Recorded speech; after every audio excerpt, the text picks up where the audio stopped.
Mahigit 118 taon na ang nakalipas sa puso ng Lipa City, kung saan nagsimula ang lahat sa isang maliit na grupo ng mga mananampalataya na nagtipon upang magpuri at mangaral ng salita ng Diyos. Noong 1907, isinilang ang Lipa Evangelical Church, isang buhay na patotoo ng biyaya at katapatan ng Diyos sa paglipas ng mga henerasyon. Ang binhi ng pananampalatayang ebangheliko sa Lipa ay tinanim ni Reverend Monico Estrella sa ilalim ng Presbyterian Mission. Katulad ng 12 disipulo, 12 miyembro rin ang bumuo ng unang Church Council. Hindi lang sila nagtayo ng simbahan, kundi nagtayo rin sila ng pamilya ng pananampalataya. Isa sa mga unang proyekto nila ay ang pagtatatag ng himlayang ebangheliko o isang libingang nananatiling simbolo ng pag-asa hanggang ngayon. Sa paglipas ng panahon, pinagpatuloy ng mga tapat na pastor gaya ni na Reverend Alejandro Gube Sr. at Reverend Josue Gube ang paglilingkod sa Diyos at sa kapwa. Kahit noong panahon ng digmaan, nang wasak ang lungsod at nagkahiwa-hiwalay ang mga pamilya, nagpatuloy pa rin ang pagsamba. Patunay na kahit gyera, hindi kayang patahimikin ang pananampalataya. Pagkalipas ng digmaan, muling nagkaisa ang mga mananampalataya para buuin muli ang simbahan. Noong 1948, naging bahagi ang Lipa Evangelical Church ng bagong tatag na United Church of Christ in the Philippines o UCCP. Isang pagkakaisa ng mga protestanteng simbahan sa iisang misyon at pananampalataya. Sa pangunguna ng pamilya Gube at iba pang tapat na leader, itinayo muli ang sanctuary at pinalawak ang gawain ng simbahan. Mula sa ama hanggang sa anak, mula kay Reverend Alejandro Gube Sr. hanggang kay Reverend Isagani Gube, ipinasa ang apoy ng paglilingkod. Habang lumilipas ang mga taon, hindi lang dumami ang miyembro, lumalim din ang layunin ng simbahan. Noong 1970, pinuksan ang Grace Kindergarten School para hubugin ang mga kabataan sa pananampalataya at karunungan. Musika, edukasyon at paglilingkod, iyan ang naging tatak ng Lipa Evangelical Church na patuloy na nagdudulot ng inspirasyon sa mga taga-Batangas. Sa pagdaan ng panahon, naging tahanan ito ng pananampalataya, lugar ng kaginhawaan, pagkatuto at pagkakaisa. Pagsapit ng bagong milenyo, lalo pang pinalawak ng simbahan ang misyon nito. Hindi lang sila tumutok sa loob ng simbahan, umabot din ng tulong sa mga outreach program, sister churches tulad ng Kumba Evangelical Church at sa mga nangangailangan sa komunidad. Noong 2004, muling inayos at pinatatag ang samahan bilang paghahanda sa mga susunod pang taon. At noong 2007, buong kagalakang ipinagdiwang ng kongregasyon ang Centennial Anniversary, 100 taon ng katapatan at kabutihan ng Diyos.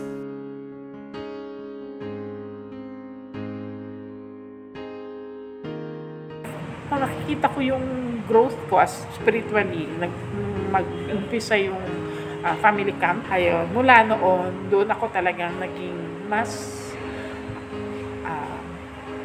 porsigidong magsilbi, mag-serve sa ating church o magsilbi sa ating Diyos through this church.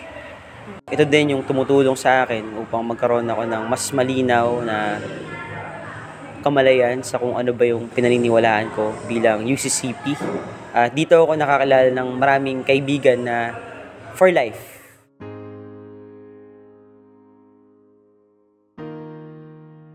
Ang church na ito ay nagbalik sa akin ng kasiglahan sa aking faith. At saka yung pagmimisyon, dito ako nakapagsimula talaga ng mission na yung sinasabi doon sa Matthew 28:19-20, yung paghayo.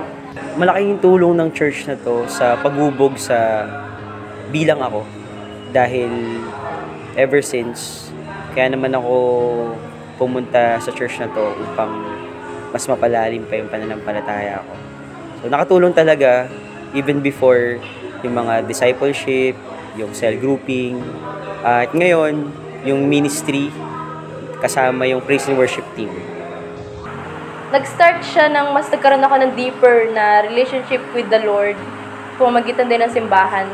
Nung ako ay, na-experience ko na yung maghihiwalay na yung pamilya namin, yung mama at papa ko, maghihiwalay na sila. Merong sermon nun, ang pastor, hindi ko malala kung si Pastor Sam yun, pero may sermon nun yung pastor, sinabi niya na matuto daw na patawarin yung aming kapwa. Sobrang sakit ng ginawa ng papa ko at ng aking nanay din at the same time kasi hindi nila kami kinausap or anything.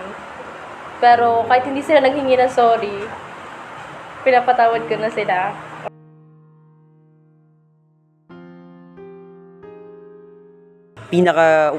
One of my favorites talaga ay nung HPM Camp 07. Ako ay bata pa noon at nakita ko, parang na-amaze ako sa church dahil ang daming umattend ng camp, tapos nakita ko pa yung marami din akong kasama mga kabataan noon. It was memorable dahil dun ko mas na-feel na I belong. Marami. Bigay pa kayo ng isa. Ng isa na lang. Siguro, ayun nga, kasi sabi ko kanina, nagsimula yung aking, kumbaga, revival sa sarili nung family camp. Kasi mula noon, doon ako mas nakapaglingkod sa Diyos through this church. Ayun. Ngayon, ang Lipa Evangelical Church ay hindi lang gusali. Isa itong tahanan ng pananampalataya, pagkakaibigan at pamilya. Dito, nagsama-sama ang iba't ibang henerasyon para sumamba, maglingkod at patuloy na lumago sa biyaya ng Diyos. Ang Lipa Evangelical Church ay patuloy na nagsisilbing ilaw at patotoo ng mananampalataya, hindi lang sa Lipa, kundi sa marami pang lugar. Sa bawat pagsubok at tagumpay, nananatiling tapat ang mga tao ng simbahan sa paglilingkod sa Diyos at sa kapwa. Habang nakatanaw tayo sa kinabukasan, naway ipagpatuloy ng susunod na henerasyon ang sagradong misyon. Ang maging saksi ng pag-ibig ng Diyos at panitilihing naniningas ang ilaw ni Kristo sa mga darating pang siglo. Happy 180th anniversary, UCC!